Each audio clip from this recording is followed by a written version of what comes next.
आणि काही वेळापूर्वीच विधान परिषदेमध्ये या दुर्घटनेसंदर्भात चर्चा झाली। त्यावेळी धनंजय मुंडे नेमकं काय म्हणालेले आहेत आपण पाहूयात।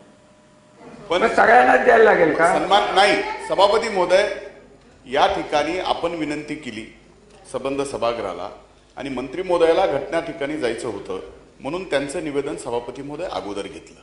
नाहीतर स्वाभाविक अशी मोठी घटना घडल्यानंतर 289 अन्वये या ठिकाणी प्रस्तावाच्या बाबतीमध्ये आम्ही विचारणा करतो। तो प्रस्ताव कसा होतो याबाबत आम्ही आपल्या समोर मांडतो आणि त्याच्यानंतर सभापती महोदय सन्माननीय मंत्री महोदयाकडून किंवा आपण आदेश केल्यानंतर राज्य सरकार याबाबत निवेदन करतं।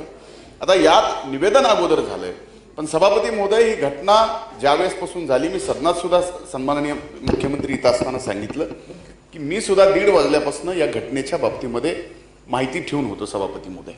मलाही तिथल्या एका प्रवाशांनी SMS करून अशी घटना झाल्याचं सांगितलं।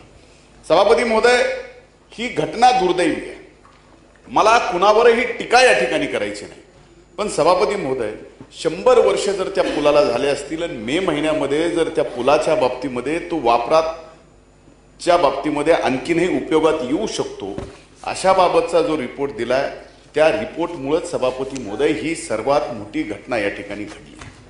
सभापती महोदय, आज या ठिकाणी ज्या नदीत सावित्री नदीच्या बाबतीमध्ये या ठिकाणी उल्लेख केला जातो त्या नदीला पूर आला, पूर यापूर्वी त्या नदीला आलेला, पण 100 वर्ष झाल्यानंतर सुद्धा तो पूल कसा दुरुस्त आहे आणि शासनाने आपली जबाबदारी या ठिकाणी झटकून की उद्या तिथं पूल करावं लागेल, उद्या लगेच ट्रॅफिकचा प्रॉब्लेम येईल, या सगळ्या गोष्टीमुळे त्या ठिकाणी जो प्रश्न निर्माण झाला सभापती महोदय, या बाबतीमध्ये सुद्धा शासन काय कारवाई करणार आहे हे आणखीन स्पष्ट झालेलं नाही। 22 जणांचा का आणखीन त्याच्यापेक्षा जास्त जणांचा जीव गेलेला या घटनेमध्ये सभापती महोदय कुणालाच माहित नाही, पण आज या ठिकाणी मी आपल्याला सांगतो सभापती महोदय, मी रात्री 2 वाजता प्रशासनाला सांगत होतो रायगड जिल्ह्याच्या की या ठिकाणी 2 बस गेल्यात। त्यावेळेस रायगड जिल्हा प्रशासन म्हणत होतं बस गेलेल्या नाहीत, फक्त 2-3 वाहनं या ठिकाणी व्यक्तिगत गेलेले सभापती महोदय। त्याच वेळेस प्रशासन सुद्धा गंभीर नव्हतं सभापती महोदय।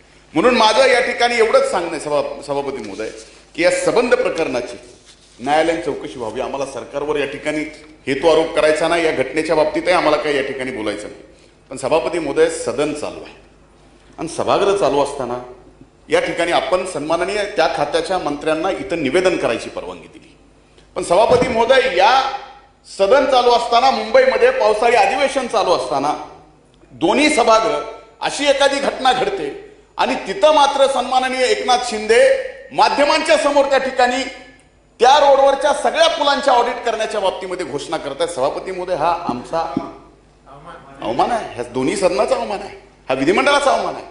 मग इतर विषय कुठला कुणीही विचारला नव्हतं, माध्यमांनी विचारलं होतं, पण त्या ठिकाणी सुद्धा अशा घटनेतून काय लोकप्रियता मिळवण्याच्या बाबतीमध्ये सरकारला हे पडलंय हेही कळत नाही सभापती महोदय।